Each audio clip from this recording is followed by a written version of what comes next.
बिस्मिल्लाहिर्रहमानिर्रहीम। अस्सलाम वालेकुम स्टूडेंट्स, उम्मीद है खैरियत से होंगे। आज हम शुरू करते हैं क्रिटिकल केयर नर्सिंग का यूनिट 2 वेंटिलेटर केयर और उसका पार्ट 5। ओके, इससे पहले वाले पार्ट में हमने डिटेल से वेंटिलेटर मूड जो है ना वो हमने डिटेल से पढ़ी थी कि कौन कौन से मूड जो है ना हम कहाँ कहाँ पे और कब कब यूज कर सकते हैं।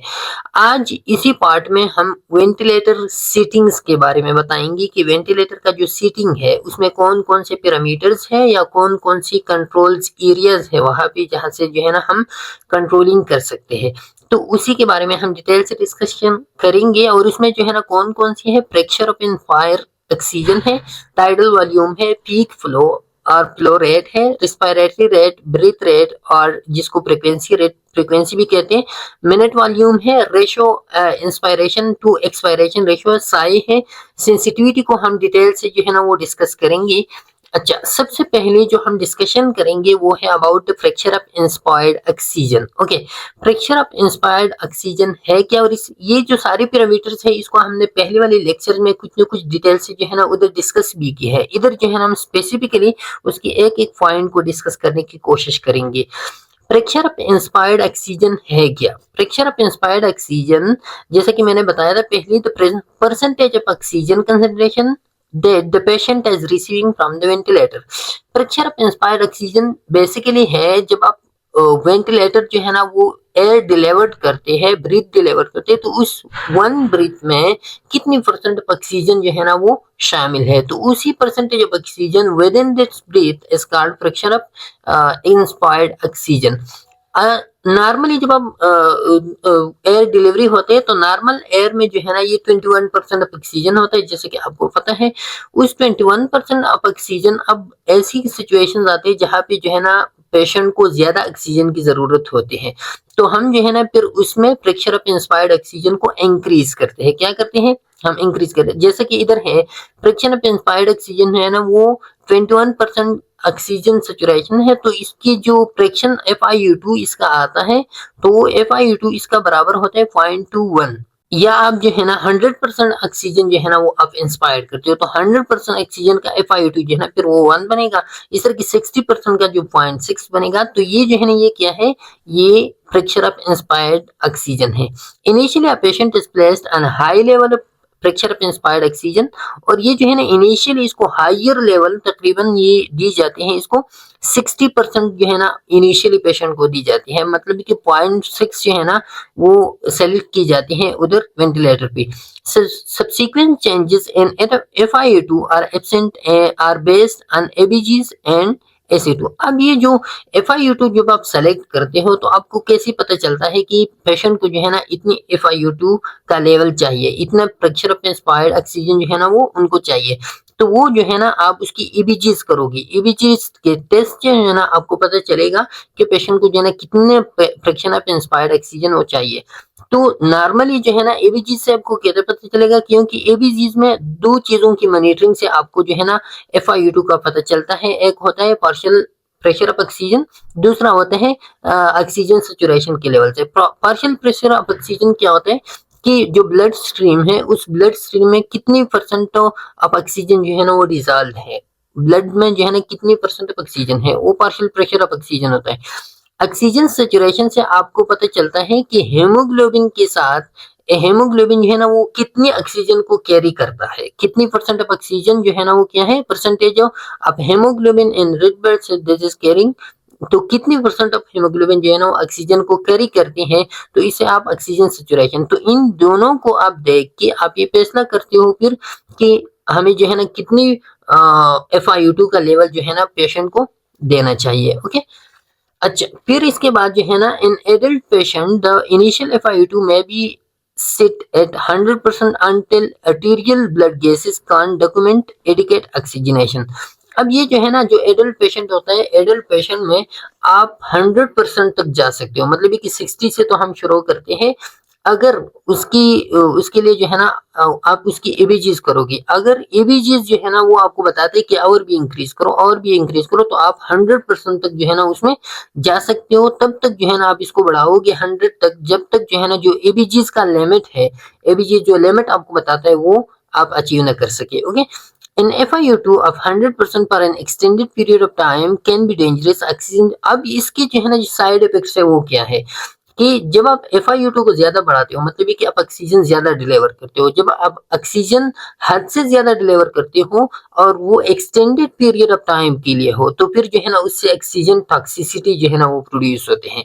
अब ऑक्सीजन टॉक्सिसिटी है क्या? ऑक्सीजन टॉक्सिसिटी है, इसको हम ऑक्सीजन पॉइजनिंग भी कहते हैं। और ये क्या होता है, ये जब आप ऑक्सीजन ज्यादा टाइम के लिए पेशेंट को देते हो तो उसी की वजह से क्या होता है, lung damage due to breathing आप टू मच एक्स्ट्रा ऑक्सीजन। तो जब आप एक्स्ट्रा ऑक्सीजन बहुत ज्यादा लेते हैं और वो एक्सटेंडेड पीरियड ऑफ टाइम के लिए तो इसी की वजह से लंग डैमेज आता है। और ये क्या होता है, ये ऑक्सीजन टॉक्सिसिटी होता है। ये तब भी आता है जब अल्यूलर पार्शियल प्रेशर ये नॉर्मल से जो है ना वो बढ़ जाए। तो ऑक्सीजन टॉक्सिसिटी जो है ना वो तभी भी आएगा जब अल्यूलर पार्शियल प्रेशर जो अल्यूलाई में जो ऑक्सीजन का पार्शियल प्रेशर होता है वो क्या होता है, वो नॉर्मल से बढ़ जाए और वो एक्सटेंडेड पीरियड ऑफ टाइम के लिए हो तो इसी की वजह से लंग डैमेज आ सकते हैं। अब ये ऑक्सीजन जो है ना ओवर ऑक्सीजन जो है ना क्यों लंग डैमेज करता है, मतलब ये कि ऑक्सीजन तो बॉडी के लिए हेल्पफुल है। तो ये बात आप याद रखिए कि जब आप ऑक्सीजन जो है ना ज्यादा मकदार में जाएगा तो ये ऑक्सीजन जब उधर उसकी क्या होता है इंस्पायरेशन के दौरान जब ये उधर मेटाबॉलिज्म इसके होते हैं, सेलुलर रिस्पायरेशन इसके होते हैं, तो उस सेलुलर रिस्पायरेशन में ऑक्सीजन से फ्री रेडिकल्स बनते हैं और वो फ्री रेडिकल्स क्या होते हैं, वो टॉक्सिक होते हैं। तो इसी फ्री रेडिकल्स के लिए जो है एंटीऑक्सीडेंट मौजूद होते हैं और वो एंटीऑक्सीडेंट इस फ्री रेडिकल्स को नॉर्मली खत्म करते हैं। लेकिन जब आप ऑक्सीजन को ओवर द नीड आप पेशेंट को दे दो और over the extended period of time के लिए, मतलब कि पेशेंट की जरूरत की ज्यादा से उनको जो है ना जब ऑक्सीजन दी जाती है तो फिर वो फ्री रेडिकल बहुत ज्यादा बनाते हैं और बॉडी में इतनी एंटीऑक्सीडेंट नहीं होती। तो जब इतनी एंटीऑक्सीडेंट नहीं होती और फ्री रेडिकल ज्यादा बनते हैं तो वो फ्री रेडिकल फिर लंग्स को जो है ना वो डैमेज करते हैं। तो इसी को हम क्या कहते हैं, इसको हम कहते हैं oxygen toxicity. Usually the FiO2 is adjusted to maintain an SA2 of greater than 90%। अब ये जो ऑक्सीजन सैचुरेशन है इसका तो आपको नॉर्मल पता होगा कि वो जो है ना हमें चाहिए 90% से अबव हमें ऑक्सीजन सैचुरेशन जो है ना वो चाहिए। तो आप FiO2 को जो है ना इतना रखोगे ताकि आपका जो ऑक्सीजन सैचुरेशन है वो 90 से अबव आ जाए, या जो पार्शियल प्रेशर ऑफ ऑक्सीजन होता है वो 60 mm ऑफ Hg से जो है ना वो अबव आ जाए। तो आप इतनी जो है ना वो, जैसे कि मैंने आपको बताया कि आप ABG जो है ना वो आपको डिटरमिन करेगा। ABG से जो है ना आप इन दोनों को डिटरमिन कर सकते हो, oxygen saturation, partial pressure of oxygen. अगर ऑक्सीजन सैचुरेशन 90 से अबव है और पार्शियल प्रेशर ऑफ ऑक्सीजन जो है ना वो 60 से अबव है तो वही लिमिट आपके लिए FiO2 के लिए वो फिर बेस्ट है। Oxygen toxicity is concern with in FiO2 of greater than 60% is required for more than 25 hours. और ये कहता है कि ऐसी पेशेंट जिसको जो है ना आप 60% से अबाव FiO2 देती हो और वो 25 आवर से अबाव हो, मतलब ये कि एक दिन और रात से जो है ना ज्यादा टाइम के लिए आप उसको 60% से अबाव क्या देते हो, FiO2 का लेवल 60% से अबाव है तो फिर आप ऐसे करोगी कि उसको जो है ना ऐसी पेशेंट का फिर आप जो है ना क्लोज मॉनिटरिंग करोगी, क्योंकि ऐसी पेशेंट के लिए जो है ना फिर ऑक्सीजन टॉक्सिसिटी की बहुत ज्यादा खतरा होता है। ओके, अच्छा ऑक्सीजन टॉक्सिसिटी की साइन सिम्टम्स क्या है, तो इससे जो है ना ऑक्सीजन टॉक्सिसिटी सबसे पहले फ्लश्ड फेस उस बंदे का बन जाता है। क्यों?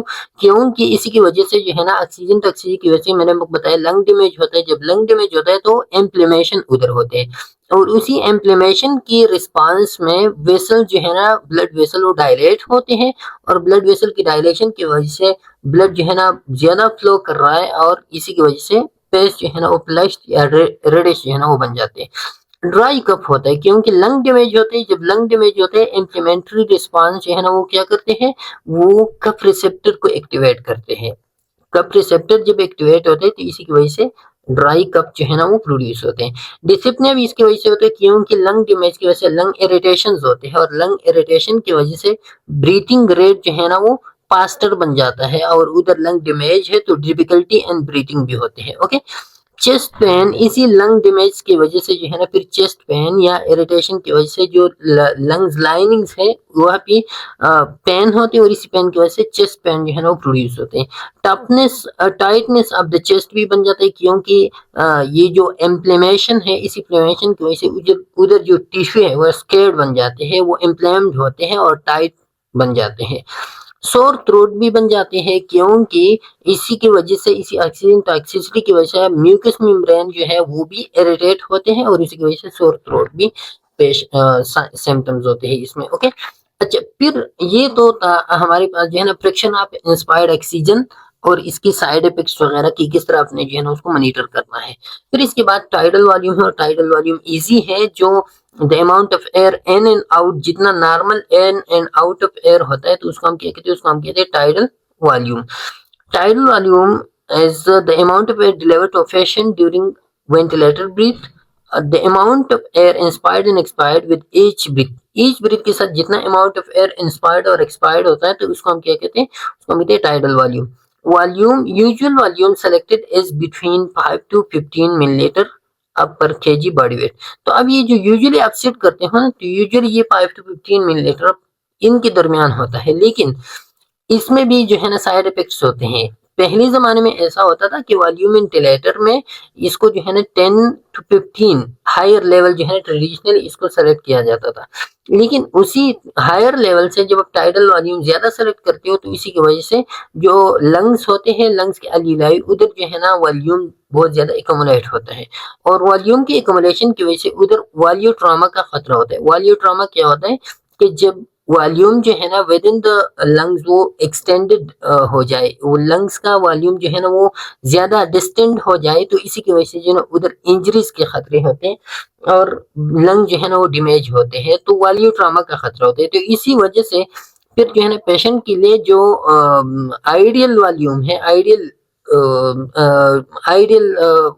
टाइम है या आइडियल वॉल्यूम है पेशेंट के लिए tidal rate lower tidal volume जो है ना फिर आप उसके लिए सेलेक्ट करोगे और वो लोअर टाइडल वॉल्यूम जो है ना वो है 6 to 8 मिलीलीटर। ये जो है ना ये आइडियल है पेशेंट के लिए कि आप पेशेंट के लिए जो आइडियल टाइडल वॉल्यूम सेलेक्ट करते हो तो वो 6 to 8 जो है ना वो आप सेलेक्ट करने की कोशिश करेंगे। इसी की वजह से वॉल्यूम ट्रॉमा भी नहीं होता और फिर पेशेंट को जो है ना वो वॉल्यूम भी जो है ना वो अप टू द ऑप्टिमम जो है ना वो मिल सकता है। ओके, अच्छा तो ये टाइडल वॉल्यूम। इसके बाद जो है ना पीक फ्लो या इसको हम कहते हैं फ्लो रेट। फ्लो रेट और पीक फ्लो, फ्लो रेट जो है ना हम कहते हैं कि rate at which gas is delivered, वो रेट जिसकी थ्रू जो है ना गैस डिलीवर होते हैं पेशेंट बॉडी में और ये वेंटिलेटर करते हैं।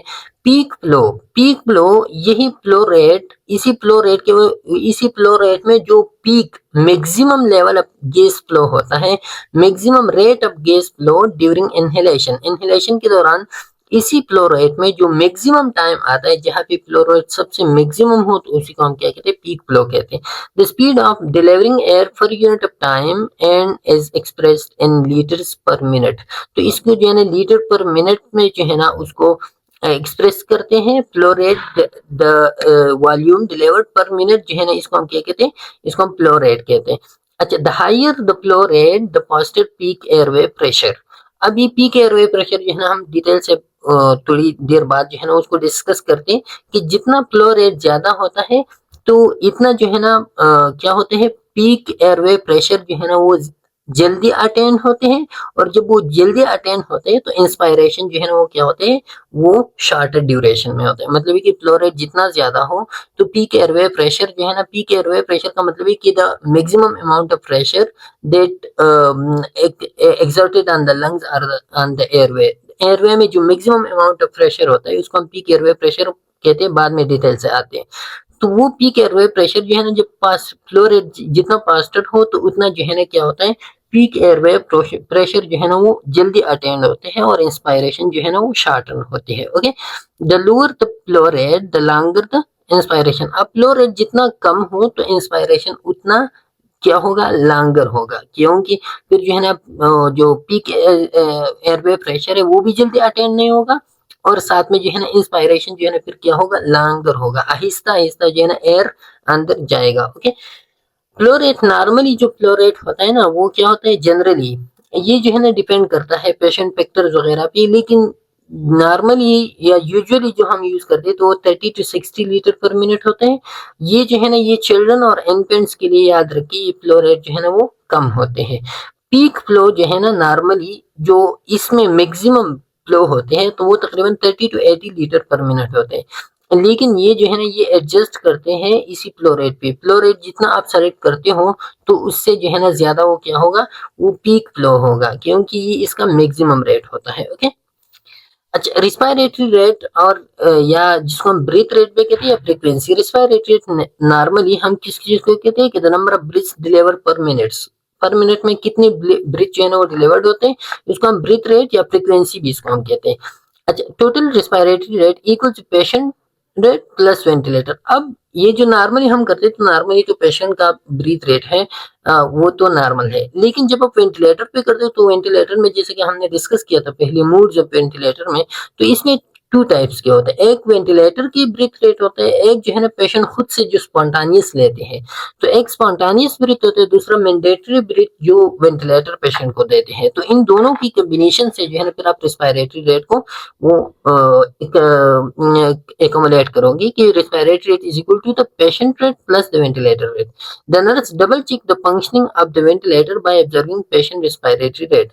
अब ये जो है ना जब फंक्शन ऑफ वेंटिलेटर नर्स जो है ना वो चेक करते हैं कि वेंटिलेटर जो है ना वो फंक्शन करता है कि नहीं। तो इसके लिए मल्टीपल क्राइटेरियाज है, मतलब ये कि वो पेशेंट को ऑब्जर्व करेगा, वेंटिलेटर को देखे, लेकिन उसमें जो मेन चीज है वो रिस्पायरेटरी रेट भी है कि आप पेशेंट के रिस्पायरेटरी रेट को देखोगे कि वो जो है ना रिस्पायरेशन कितने टाइम 1 मिनट में कितने टाइम तक जो है ना वो रिस्पायरेशन करते हैं। तो इसी से जो है ना आप अंदाजा लगा सकते हो कि वेंटिलेटर जो है ना वो क्या है, वेंटिलेटर वो काम कर रहा है या नहीं कर रहा है। तो उधर आपने जो है ना वेंटिलेटर पे मैंडेटरी ब्रीथ जो है ना वो सिलेक्ट की है, और साथ में पेशेंट के स्पॉन्टानियस जो ब्रीथ होते हैं उन दोनों की कॉम्बिनेशन से आपको फिर पता चलता है किस चीज का, रिस्पायरेटरी रेट का। और ये रिस्पायरेटरी रेट से जो है ना आप वेंटिलेटर के फंक्शन को भी चेक कर सकते हो। ओके। अच्छा, फिर आता है इसमें for adult patient and older. तो रिस्पायरेटरी रेट जो है ना जो ओल्डर पेशेंट होते हैं और खासकर वो पेशेंट जो सीओपीडी के साथ होते हैं, तो सीओपीडी के जो ओल्डर पेशेंट होते हैं उनके लिए रिस्पायरेटरी रेट जो है ना क्या होगा, cause air flow obstruction in the lungs. अब सीओपीडी आपको पता है कि ये जो है ना लंग्स में एयर फ्लो ऑब्स्ट्रक्शन काज करते हैं, और इसी की वजह से जो है ना लंग्स में एयर ट्रैप हो जाते हैं। तो इसीलिए आप जो है ना इसको क्या करोगे, ऐसी पेशेंट को आप टाइडल वॉल्यूम और रिस्पायरेटरी रेट जो है ना इनके आप कम जो है ना वो रखोगे, क्योंकि यहाँ पे जो है ना जो सीयूपीडी पेशेंट है इसमें हाइपर इन्फ्लेशन की रिस्क होते हैं। हाइपर इन्फ्लेशन का मतलब ये कि आप इसको जो है ना ज्यादा टाइडल वॉल्यूम दोगे, ज्यादा रिस्पायरेटरी रेट इन पेशेंट की होगी, तो ये पेशेंट ऑलरेडी इसमें ट्रैप्ड एयर है, या एयर जब इंस्पायर्ड होते हैं तो एक्सपायरेशन उसका डिफिकल्ट होता है, उधर जो है ना अंदर फंस जाता है एयर। तो ऐसी पेशेंट को जो है ना आप टाइडल वॉल्यूम भी कम दोगे और साथ में रिस्पायरेटरी रेट भी इसकी जो है ना आप रिड्यूस करोगे, क्योंकि अब इसमें जो है ना फिर हाइपर इन्फ्लेशन का या बेरोट्रामा वगैरह इन चीजों का जो है ना फिर खतरे होते हैं। ओके। अच्छा, for infants and younger children और इन्फेंट्स के लिए क्या होता है, due to small size lungs and lower develop muscles, क्योंकि इन इन्फेंट्स और चिल्ड्रन की एक तो लंग्स का साइज स्मॉल होता है, दूसरा जो है ना इसकी मसल डेवलप नहीं होती। तो इसी वजह से जो है ना इनको आप टाइडल वॉल्यूम जो है ना वो कम दोगे, लेकिन इनके बॉडी को तो ऑलरेडी एयर की जरूरत है, टाइडल वॉल्यूम की जरूरत है। तो इधर आपने ये स्मॉल अमाउंट में, लेकिन जल्दी जल्दी से आप जो है ना वो ब्रीथ जल्दी जल्दी से जो है ना वो ब्रीथ लेगा ताकि उनकी बॉडी की नीड्स पूरी हो। तो higher respiratory rate in patient in infants और यंगर चिल्ड्रन की होगी, लेकिन टाइडल वॉल्यूम कम होगी। इधर इस केस में ऐसा है कि यहाँ पे बीमारी है, सीओपीडी पेशेंट है, उनको जो है ना एयर आप ज्यादा नहीं दे सकती, तो इसी वजह से दोनों को आप कम रखोगे। ओके। अच्छा, इसके बाद फिर आता है मिनट वॉल्यूम। इसको हम रिस्पायरेटरी मिनट वॉल्यूम भी कहते हैं या मिनट वेंटिलेशन भी इसको हम कहते हैं। ये किस चीज को कहते हैं, volume of air inhaled inhaled minute volume are exhaled. अब ये दोनों से जो है आप डिटरमिन कर सकते हो। मिनट वॉल्यूम कहते हैं कि हम जो एयर जितना है air total amount of air that we inhaled is called minute volume, या the total amount of air that we exhaled is called exhaled minute volume. तो दोनों से जो है ना दोनों को हम मिनट वॉल्यूम कहते हैं। और ये जो है ना ये क्या होता है, ये the volume of expired air in 1 minute या इंस्पायर्ड एयर इन 1 मिनट, दोनों को आप कह सकते हैं। Okay, respiratory rate times tidal volume equals minute ventilation. अब ये जो है ना ये किस चीज के बराबर होते हैं, मिनट वॉल्यूम।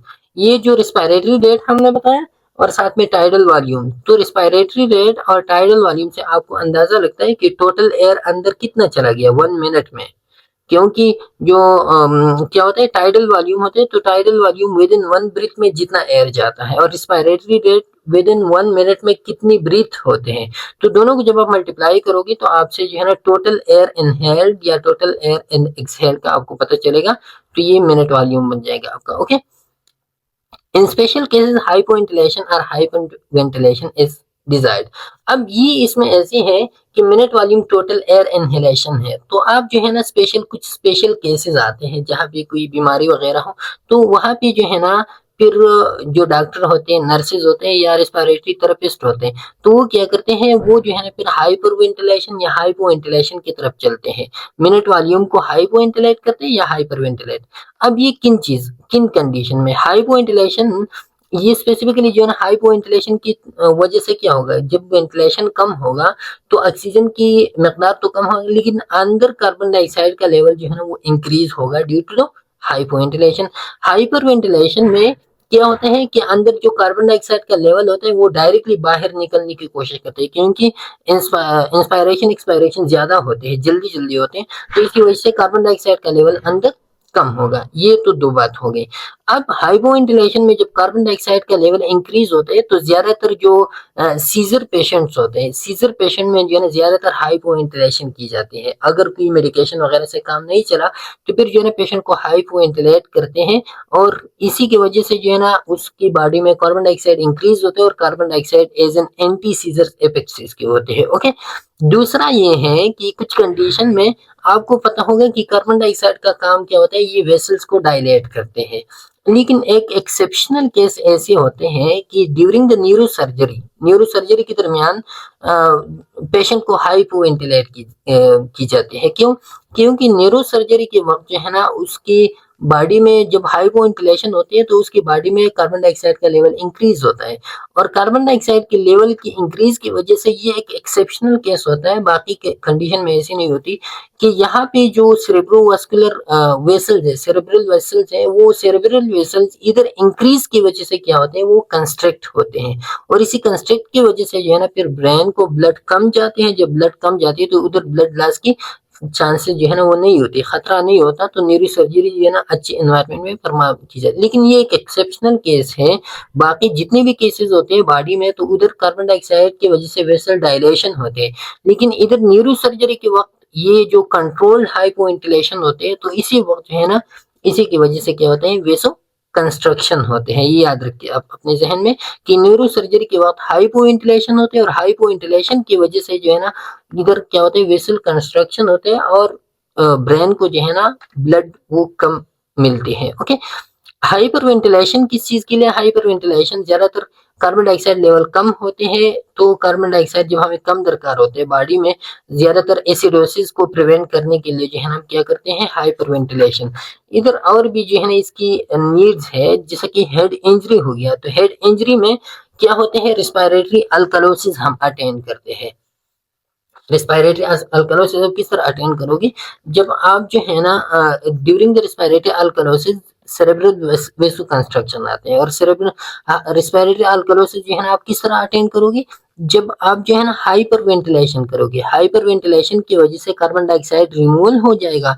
जब कार्बन डाइऑक्साइड रिमूव हो जाएगा तो अंदर कार्बन डाइऑक्साइड कम हो जाएगा, और कार्बन डाइऑक्साइड की कमी की वजह से जो है ना अंदर क्या होता है, अल्कलोसिस प्रोड्यूस होते हैं, तो रिस्पायरेटरी अल्कलोसिस बन गया। और मैंने आपको बताया कि सिर्फ उस एक्सेप्शनल केस के अलावा कार्बन डाइऑक्साइड का बाकी काम जो है ना वो वेसल कंस्ट्रक्शन होते हैं। क्या होते हैं, वेसल कंस्ट्रक्शन, तो वेसल डायलेशन होते हैं। सिर्फ उस एक्सेप्शनल केस के अलावा कार्बन डाइऑक्साइड का काम वेसल डायलेशन होता है। इधर कार्बन डाइऑक्साइड कम हो गया तो वेसल कंस्ट्रक्शन हो गया, और कंस्ट्रक्शन की वजह से जो है ना ब्रेन को जो ब्लड है वो ब्लड कम मिल जाएगा, तो ब्लड की कमी की वजह से जो है ना उधर क्या होगा, फिर ब्लड लॉस जो है ना वो कम होगा during the head injury. In this case, the tidal volume respiratory rate are increased. तो tidal volume respiratory rate जो है ना वो increase होते हैं हाइपर वेंटिलेशन में, और इसी की वजह से जो है ना क्या होते हैं, हम अचीव करते हैं अल्कलोटिक पीएच। अल्कलोटिक पीएच कब आप अचीव करोगे, जब आप partial pressure of carbon dioxide को कम करोगे। ओके, और वो कम कब होगा, जब आप हाइपर वेंटिलेशन करोगे, इसकी वजह से कार्बन डाइऑक्साइड बाहर जाएगा। ओके, तो ये जो है ना ये हेड इंजरी में, तो सिर्फ आप उस न्यूरो सर्जरी में कंफ्यूज ना हो, उसको जो है ना आप जहन में याद रखिए कि वो एक्सेप्शनल है, बाकी कार्बन डाइऑक्साइड वेसल डायलेशन करते हैं, तो इधर कार्बन डाइऑक्साइड नहीं है तो वेसल कंस्ट्रक्शन हो गया। ओके, अच्छा, फिर इन पेशेंट विद सीओपीडी, सीओपीडी के जो पेशेंट्स होते हैं, जैसे कि मैंने आपको बताया कि इन्हीं पेशेंट में ऐसे होते हैं कि यहाँ पे जो है ना अंदर क्या होते हैं, एयर जो है ना वो अब्स्ट्रक्ट होते हैं, अंदर पंस जाता है एयर। तो फिर आपने क्या करना है, baseline ABGs reflect an elevated partial pressure of carbon dioxide. तो ऐसी सीओपीडी पेशेंट में जो है ना अक्सर औकात कार्बन डाइऑक्साइड के लेवल इंक्रीज होते हैं, क्योंकि एयर जो है ना वो अंदर अब्स्ट्रक्ट होते हैं, शुड नॉट बी। तो अभी जब कार्बन डाइऑक्साइड का लेवल इंक्रीज है सीओपीडी पेशेंट में, तो आपने उसको हाइपर वेंटिलेट नहीं करना कि हम जो है ना एयर को कार्बन डाइऑक्साइड को नहीं। ऐसी कंडीशन में हाइपर वेंटिलेशन की साइड इफेक्ट्स होते हैं, और वो ये है कि पेशेंट को अल्कलोसिस में भी लेके जाते हैं, क्योंकि सीओपीडी तो ऐसा नहीं है कि बॉडी में जो है ना वो कार्बन डाइऑक्साइड का लेवल इंक्रीज है, वो तो लंग्स में कार्बन डाइऑक्साइड का लेवल इंक्रीज होता है, पेशेंट को नहीं मिलता सीओपीडी पेशेंट को। तो इसी कंडीशन में आप हाइपर वेंटिलेशन नहीं करोगे, क्योंकि पेशेंट को जो है ना अल्कलोसिस के खतरे होते हैं, ऑक्सीजनेशन लेवल जो है ना वो लोअर ड्रॉप होते हैं। तो फिर ऐसे पेशेंट की कार्बन डाइऑक्साइड को आपने किस तरह रिमूव करना है, तो फिर आपने जो उसका baseline partial pressure of carbon dioxide है, तो उसकी आपने फोकस करना है और उसको आपने रिस्टोर करना है। वो आप किस तरह रिस्टोर करोगे, वो जो है ना आप कोई ब्रांकोडाइलेटर आप यूज करो, और या जो है ना आप ऑक्सीजन थेरेपी उस पेशेंट का करो, इसी के थ्रू जो है ना आप उसका कार्बन डाइऑक्साइड का लेवल जो है ना वो आप ड्रॉप कर सकते हो, न कि हाइपर वेंटिलेशन के through. Okay, these patient usually have a large कार्बनिक एसिड लोड। अब ये जो पेशेंट होते हैं सीओपीडी पेशेंट, इसकी कार्बनिक एसिड लोड जो है ना वो इंक्रीज होता है। क्यों? क्योंकि इन पेशेंट में कार्बन डाइऑक्साइड ज्यादा होता है, कार्बन डाइऑक्साइड की वजह से जो है ना उधर जब ब्रेक डाउन होता है तो कार्बनिक एसिड जो है ना वो बनती है इसी पेशेंट में, and lowering their carbon dioxide levels rapidly में रिजल्ट इन सीजर। अब ये जो पेशेंट है, इसमें आप कार्बन डाइऑक्साइड का लेवल एकदम से जो है ना आप जब क्या करते हो, लोअर डाउन करते हो, lower down through hyper ventilation, आप उसकी कार्बन डाइऑक्साइड लेवल एकदम से लोअर डाउन करते हो, तो इसमें खतरे सीजर के भी होते हैं, क्योंकि मैंने आपको बताया कि कार्बन डाइऑक्साइड का एपेक्स एंटी सीजर्स है। तो जब आप कार्बन डाइऑक्साइड को कम करते हो तो सीजर की चांसेस भी। COPD, the expiration is difficult so lead to carbonic acid production. Okay, तो क्योंकि मैंने आपको बताया कि इधर एक्सपायरेशन डिफिकल्ट होता है, कार्बन डाइऑक्साइड अंदर एकमुलेट होते हैं और इसकी वजह से कार्बनिक एसिड बनते हैं।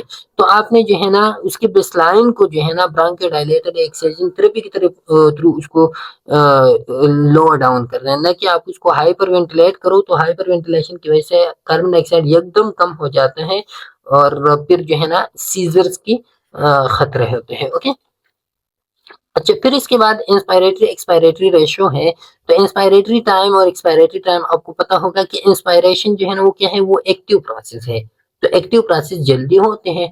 एक्सपायरेटरी टाइम जो है ना, एक्सपायरेशन वो पैसिव है, वो खुद ब खुद जो है ना क्या होता है, वो पैसिवली जो है ना उसमें कोई मसल्स वगैरह इन्वॉल्व नहीं होती, पैसिव है, तो उसमें टाइम ज्यादा लगता है। तो यूजुअली जो है ना वो 1:2 रेशियो होता है कि 1 मिनट में जो है ना 1 सेकंड में इंस्पायरेशन 1 इंस्पायरेशन होता है, तो 2 सेकंड में फिर 1 एक्सपायरेशन होता है। इस तरह की इसका रेशियो है। ओके, अच्छा, तो ये रेशियो भी मैंने आपको पहले भी डिटेल से डिस्कस किया था कि कुछ कंडीशन में आप इस रेशियो को जो है ना वो क्या करते हो, वो एडजस्ट करते हो। कभी जो है ना आप इंस्पायरेटरी रेशियो को जो है ना वो इंक्रीज करते हो, ताकि एयर अंदर ज्यादा टाइम के लिए रह जाए, ऑक्सीजन डिलीवरी जो है ना अच्छी हो जाए, या आप कुछ टाइम में आप एक्सपायरेटरी रेशियो को, एक्सपायरेटरी टाइम को जो है ना आप इंक्रीज करते हो। ओके, तो ये जो है ना डिफरेंट स्ट्रेटेजीज पे डिफरेंट कंडीशन में वो होते हैं।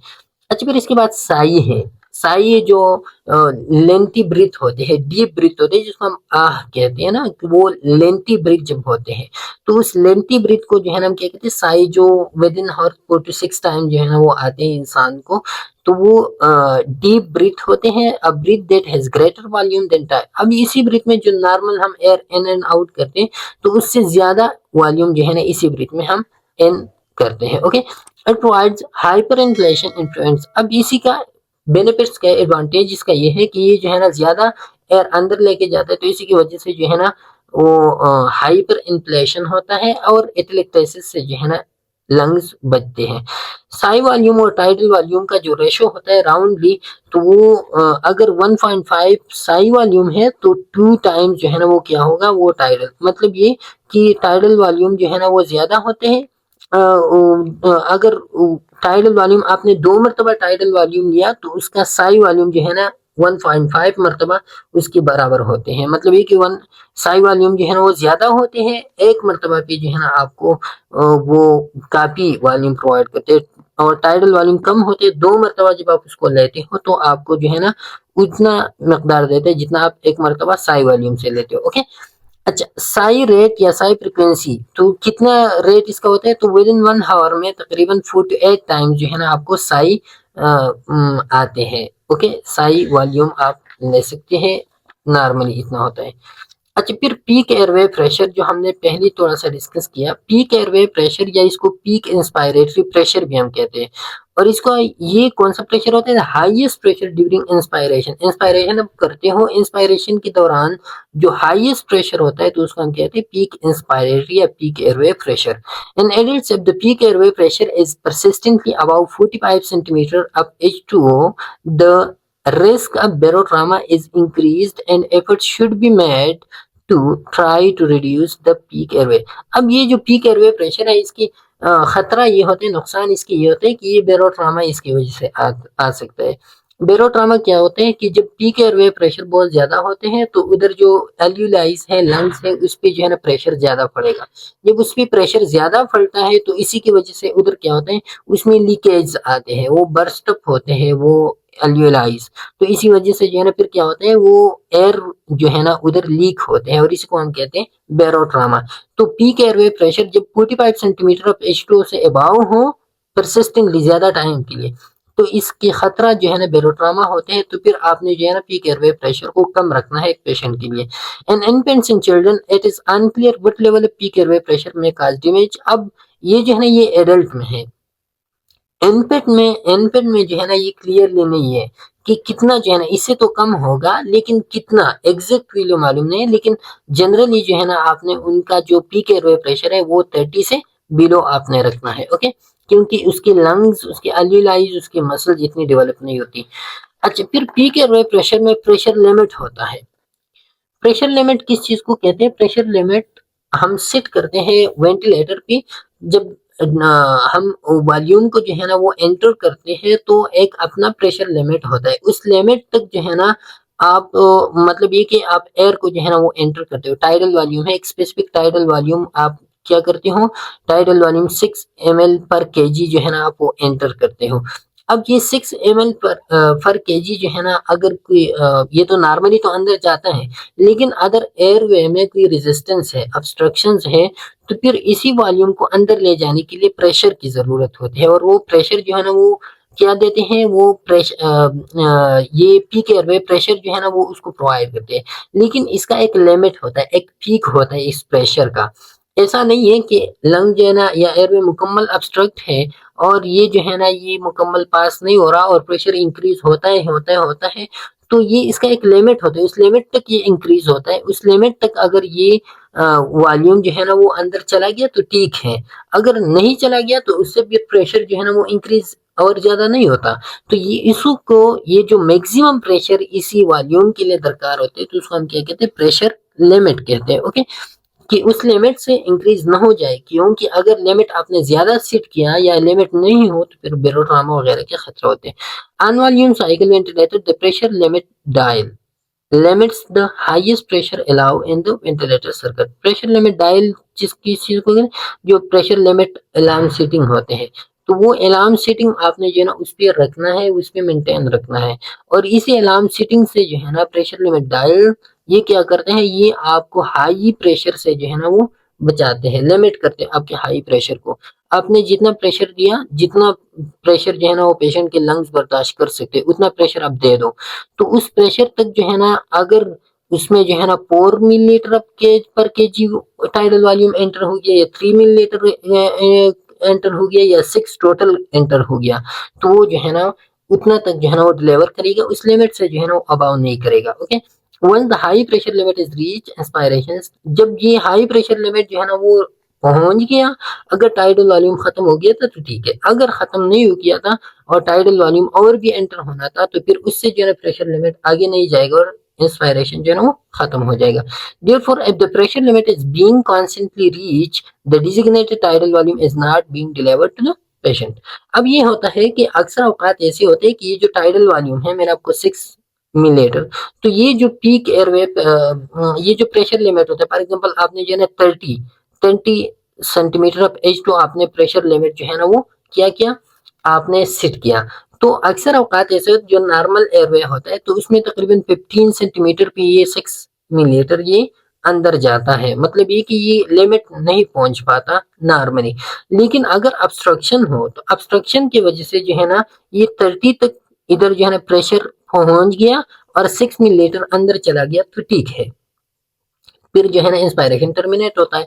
अगर ये ऐसा हो गया कि 30 सेंटीमीटर तक प्रेशर पहुंच गया और एयरवे मुकम्मल ऑब्स्ट्रक्टेड है और यहाँ पे जो है ना ये क्या हो गया, ये सिर्फ 4 ml जो है ना वो अंदर चला गया और बाकी जो है ना अभी भी बाकी है, तो इसी वक्त जो है ना डायरेक्टली क्या होता है, क्योंकि लिमिट तो पहुंच गया है, इस लिमिट से तो अबाव नहीं जाएगा, तो प्रेशर लिमिट जो है ना वो खत्म होते हैं, इंस्पायरेशन खत्म होते हैं और टाइडल वॉल्यूम जो है ना वो कम डिलीवर्ड होते हैं। अब ये इस सेंटेंस में ये कहते हैं कि अगर बार बार ये प्रेशर लिमिट जो है ना वो पहुंचता है और टाइडल वॉल्यूम जो है ना वो पूरा नहीं पहुंच पाता, मतलब ये कि एक्सट्रैक्शन ज्यादा है, बार बार जो है ना टाइडल प्रेशर लिमिट जो है ना वो रीच आउट होते हैं और टाइडल वॉल्यूम एग्जैक्टली डिलीवर नहीं होता, तो ऐसी कंडीशन में क्या होता है, ऐसी कंडीशन में जो डिजिग्नेटेड टाइडल वॉल्यूम है ये फिर पेशेंट को नहीं पहुंच पा रहा होता। तो फिर आपने जो है ना क्या करना है, फिर आपने जो है ना या तो उसका टाइडल वॉल्यूम आपने कम करना है ताकि जो डिजिग्नेटेड प्रेशर लिमिट है उस तक जो है ना, या आपने उसका इंस्पायरेटरी टाइम जो है ना वो इंक्रीज करना है। इंस्पायरेटरी टाइम के इंक्रीज की वजह से फिर क्या होगा, फिर जो है ना ये प्रेशर लिमिट वही होगा लेकिन इसी के लिए जो है ना टाइम ज्यादा दरकार होगा, तो आहिस्ता आहिस्ता से जो है ना ये कम्प्लीटली चला जाएगा। या आपने जो है ना एयरवे के ऑब्स्ट्रक्शंस को जो है ना वो खत्म करने हैं, एयरवे को ओपन करना है। ओके, अच्छा फिर इसके बाद आता है सेंसिटिविटी या ट्रिगर सेंसिटिविटी। इसके बारे में हमने जो पार्ट 2 था उसमें भी हमने डिटेल से डिस्कस की थी, फ्लो ट्रिगर, प्रेशर ट्रिगर हमने डिटेल से, इधर फिर भी जो है ना हम डिस्कस करते हैं सेंसिटिविटी किस चीज को कहते हैं। जैसा कि मैंने आपको बताया कि जो ब्रीथिंग डिलीवर्ड करते हैं वेंटिलेटर पेशेंट को, तो इस ब्रीथिंग को पेशेंट को कैसे वेंटिलेटर को कैसे पता चलेगा कि अभी पेशेंट जो है ना खुद से ब्रीथ ले रहा है या अभी मैंने ब्रीथ डिलीवर करना है या अभी इतना ब्रीथ डिलीवर करना है, तो इसी के लिए इस वेंटिलेटर में सेंसर्स लगे हुए होते हैं और उस सेंसर को हम कहते हैं ट्रिगर कहते हैं। ओके, तो इसी सेंसर्स की अपनी सेंसिटिविटी होता है कि कितनी हद तक जो है ना आपने पेशेंट की जो रिफ्लेक्स होते हैं, पेशेंट के जो रिस्पांस होता है, कितना हद तक आप जो है ना उसको सेंस कर सकते हो। अच्छा, तो इसी को sensitivity, the sensitivity function control the amount of patient effort needed to initiate. अब सेंसिटिविटी का मेन काम ये होता है कि पेशेंट जो है ना ये खुद से ब्रीथ ले रहा है या नहीं ले रहा। वेंटिलेटर को इसी बात का पता होना चाहिए कि अभी जो है ना पेशेंट ब्रीथ ले रहा है या नहीं ले रहा, तो इसी चीज को सेंस करने के लिए सेंसर्स लगे होते हैं और इसकी अपनी सेंसिटिविटी लेवल होते हैं। इंक्रीजिंग द सेंसिटिविटी, अब आप सेंसिटिव लेवल को इंक्रीज करते हो रिक्वायरिंग लेस नेगेटिव फोर्स, मतलब ये कि सेंसिटिविटी लेवल आपने इंक्रीज किया तो फिर पेशेंट को जो है ना, पेशेंट डायरेक्टली जो है ना आपको पेशेंट को जो है ना ज्यादा जोर या ज्यादा नेगेटिव प्रेशर लगाने की जरूरत नहीं होगा, क्योंकि अगर पेशेंट ने मामूली सा जो है ना वो नेगेटिव फोर्स लगा लिया, नेगेटिव फोर्स क्या होता है, इंस्पायरेशन होता है, मतलब है कि पेशेंट जो है ना जब नीड फॉर इंस्पायरेशन होते हैं तो वो उसकी बॉडी में नेगेटिव प्रेशर जो है ना नेगेटिव फोर्स डेवलप होता है। तो जब सेंसिटिविटी ज्यादा होते हैं मतलब ये कि यहाँ पे जो है ना यहाँ से यहाँ तक, अब ये क्या होता है, यहाँ से यहाँ तक जो है ना पेशेंट आता है वो इंस्पायरेशन के लिए फोर्स लगाते हैं, तो अगर ये सेंसिटिविटी इतना करीब है तो पेशेंट को जो है ना थोड़ी सी मेहनत करनी पड़ेगी, थोड़ी सी नेगेटिव प्रेशर डेवलप करना पड़ेगा, सेंसिटिविटी उधर जो है ना वेंटिलेटर उसको डिटेक्ट करेगा। लेकिन अगर ये सेंसिटिविटी क्या है, ये कम है, ज्यादा सेंसिटिव नहीं है वेंटिलेटर, तो फिर पेशेंट को बहुत एफर्ट करना पड़ेगा ताकि वेंटिलेटर को पता चले कि मैं जो है ना अभी ब्रीथ ले रहा हूँ। तो जब इंक्रीजिंग सेंसिटिविटी, तो फिर लेस नेगेटिव फोर्स जो है ना वो होते हैं पेशेंट को। और फिर जो है ना लेस नेगेटिव फोर्स जब पेशेंट को चाहिए होता है, तो फिर पेशेंट को ज्यादा मेहनत नहीं करना पड़ता, ज्यादा वर्क नहीं करना पड़ता। वेंटिलेटर को जो है ना डायरेक्टली पता चलता है कि अभी पेशेंट जो है ना वो ब्रीथ ले रहा है, और वेंटिलेटर डायरेक्टली उसको सपोर्ट करते हैं। अगर डिक्रीजिंग सेंसिटिविटी, जब आपने सेंसिटिविटी को डिक्रीज किया, तो इसका मतलब ये है कि वेंटिलेटर जो है ना आसानी से पहुंच नहीं पा रहा होता पेशेंट को, तो फिर पेशेंट ने ज्यादा मेहनत करना होता है कि वो वेंटिलेटर को पता चले कि मैं अभी ब्रीथ ले रहा हूँ। तो डिक्रीजिंग सेंसिटिविटी की वजह से जो है ना नेगेटिव प्रेशर जो है ना वो फिर क्या होगा, इंक्रीज होगा। पेशेंट का जो नेगेटिव प्रेशर है वो इंक्रीज होगा, और पेशेंट को जो है ना इंस्पायरेशन के लिए ज्यादा वर्क करने की जरूरत पड़ेगा। ओके, मोस्टली जो है ना, जो मोस्ट सीटिंग्स होते हैं उसमें pressure sensitivity -2 to -1 to -2 centimetre of H2O जो है ना वो सिट होते हैं। अब ये जितना ज्यादा जो है ना नेगेटिव प्रेशर होगा, ये नेगेटिव प्रेशर है। ओके, ये नेगेटिव प्रेशर मतलब ये कि पेशेंट की सेंसिटिविटी के लिए पेशेंट कितना प्रेशर जो है ना वो दरकार होगा। तो अब ये जो नेगेटिव प्रेशर जितना ज्यादा होगा, उतना जो है ना पेशेंट को ब्रीथिंग में डिफिकल्टी होगी। मतलब है कि उतना सेंसिटिव ये प्रेशर जो है ना, याद रखिए, negative pressure inversely proportion to the sensitivity.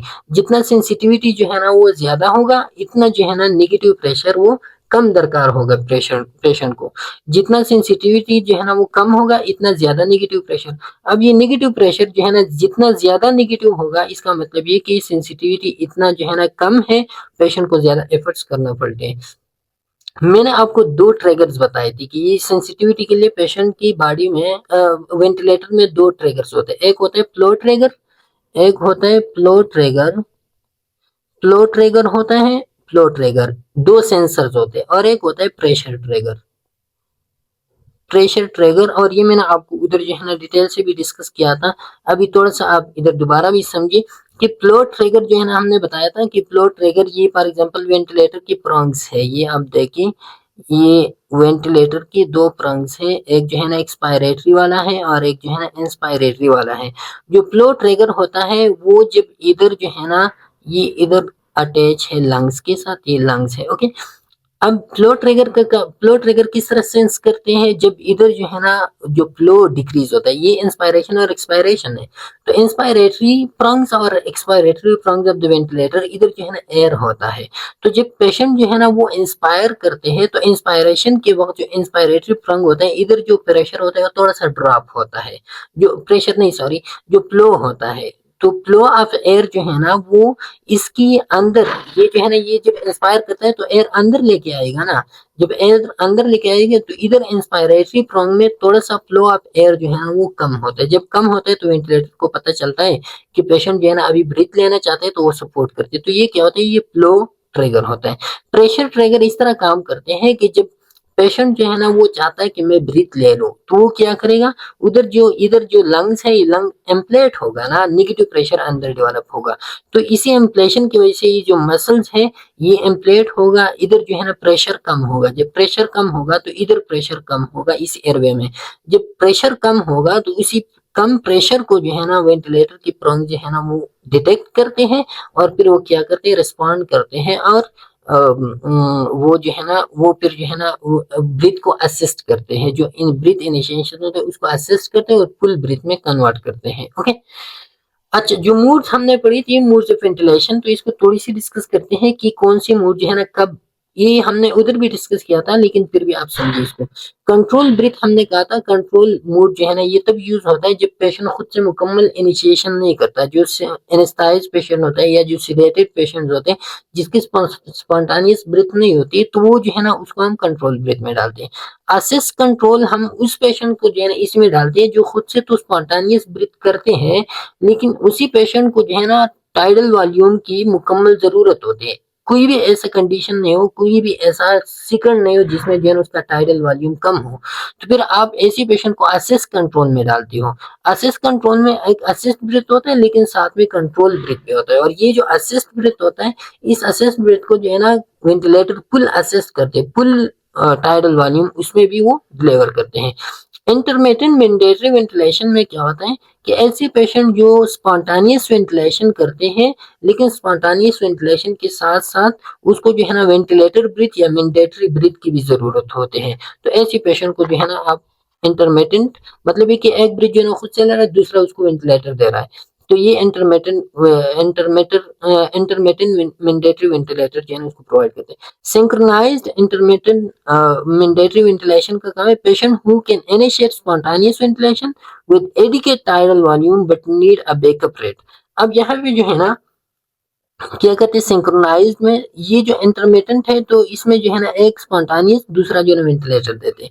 यहाँ पे जो है ना पेशेंट इनिशिएट करते हैं खुद से ब्रीथ सिंक्रोनाइज्ड में, लेकिन उसको जो है ना एडिकेट टाइडल वॉल्यूम के साथ वो पेशेंट जो है ना वो, मतलब ये कि एक ब्रिज जो है ना वो मुकम्मल खुद ले रहा होता है और दूसरा ब्रिज जो है ना उसको बैकअप की भी जरूरत होती है, but need a backup rate useful as a weaning mode with some patient.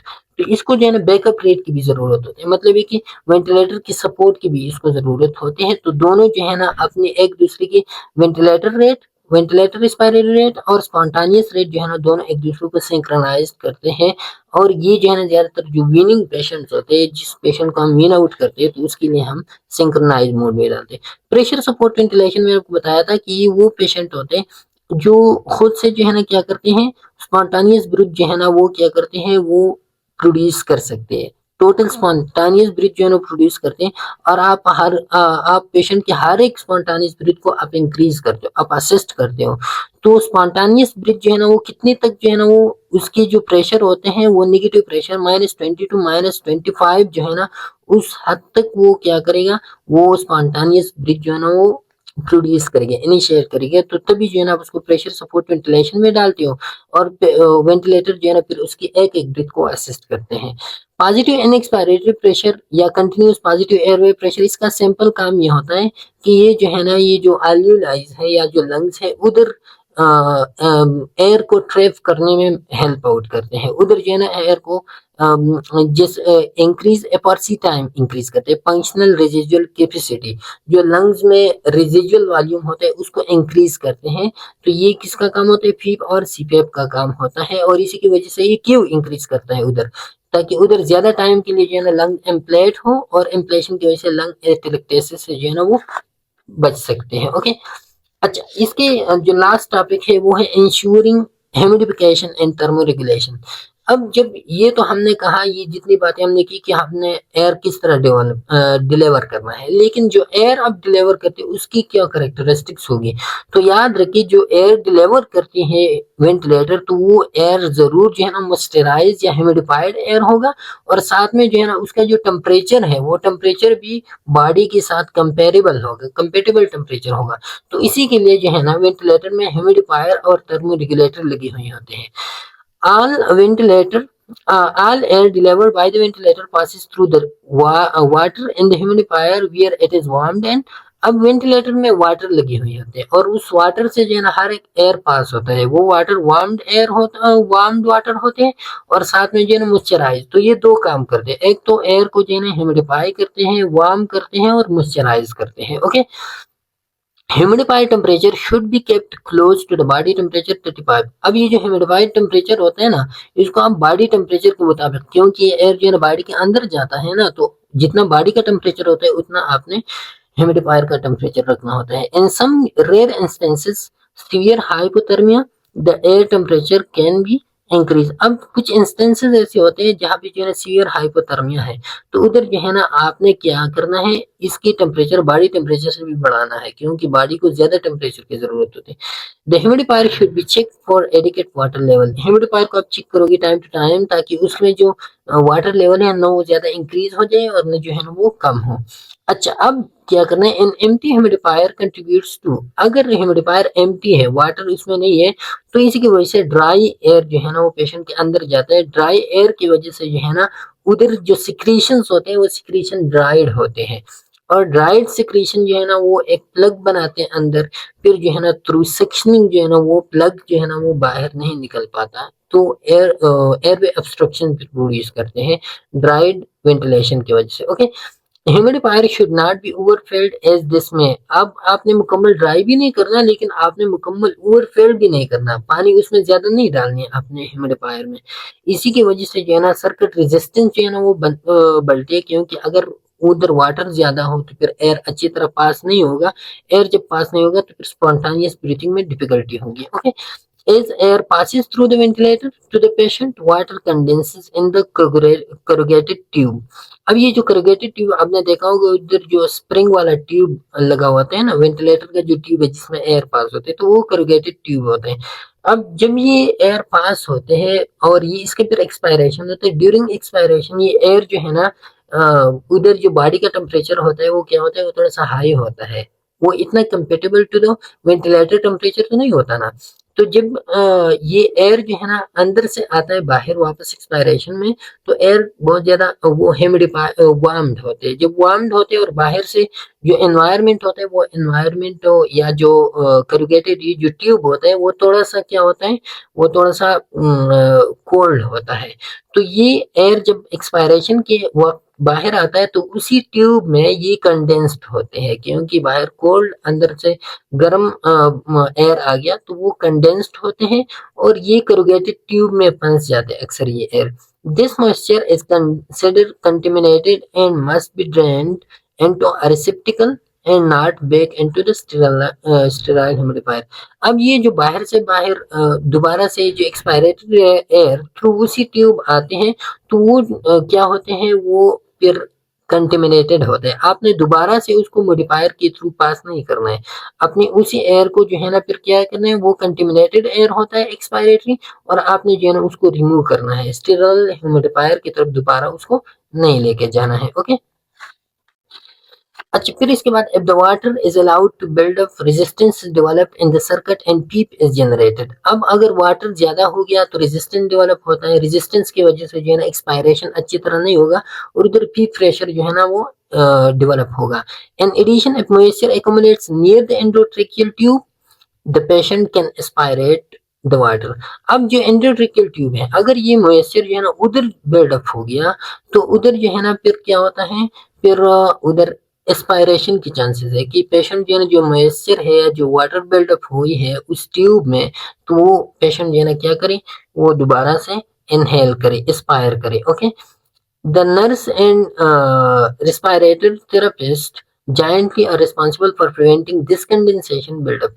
अब ये जो condensation buildup with in the tube होते हैं, मतलब ये कि जो ट्यूब होते हैं उस ट्यूब के अंदर ये जो एयर बाहर आती है तो उसमें एयर बिल्डअप होते हैं। जो एक्सपायर्ड एयर होता है इधर जो है ना, इधर बाहर के एनवायरनमेंट क्या होते हैं, वो बाहर के एनवायरनमेंट भी कोल्ड होते हैं और ट्यूब थोड़ा सा कोल्ड होता है according in respect to with respect to the body temperature, उधर से थोड़ा सा। तो जब वो वार्म एयर आता है तो इधर वो बिल्डअप होते हैं, कंडेंस्ड होते हैं तो इधर ये बिल्डअप होते हैं। तो फिर इसी बिल्डअप को आपने बचाना है। वो आपने किस तरह बचाना है, तो आपने जो है ना दो तरीकों से, एक तरीका तो ये है, बहुत सारी तरीके हैं लेकिन जो मोस्टली वो होता है कि आपने ओवर सेचुरेशन से जो है ना बचाना है एयर को। ओवर आप एयर को ओवर सेचुरेट नहीं करोगे। दूसरा जो है ना जो अमाउंट ऑफ वाटर है उस अमाउंट ऑफ वाटर को भी आपने जो है ना कंट्रोल रखना होता है। The humidifier is an ideal medium for bacterial, क्योंकि अगर ये एयर दोबारा ह्यूमिडिफायर में आ गया तो ये कंटेमिनेटेड एयर है, और कंटेमिनेटेड एयर का मतलब इसमें इन्फेक्शन है, उसमें माइक्रो ऑर्गेनिज्म है, बैक्टीरिया है। और जो ह्यूमिडिफायर होता है वो आइडियल मीडियम है बैक्टीरियल ग्रोथ के लिए। क्यों? क्योंकि ह्यूमिडिफायर जो है ना मॉइस्चराइज एक तो होता है, दूसरा वार्म होता है, तो ये जो है ना बैक्टीरियल के लिए एक आइडियल मीडियम होता है। ओके, तो इसीलिए आपने जो है ना क्या करना है, इसी मॉइस्चर्ड एयर को या जो एक्सपायर्ड एयर होता है उसमें उसको दोबारा ह्यूमिडिफायर से बचाना है, और उसके लिए एक अलग कंटेनर, एक अलग रिसेप्टिकल जो है ना उसमें आपने उसकी तरफ जो है ना आपने डालना है, उसको बार बार साफ करना है। ओके, तो ये जो है ना ये था हमारा आज का लेक्चर। इंशाल्लाह फिर नेक्स्ट लेक्चर में हम डिटेल से वेंटिलेटर अलार्म्स को जो है ना वो डिस्कस करेंगे। तब तक के लिए इजाजत दीजिए, अल्लाह हाफिज।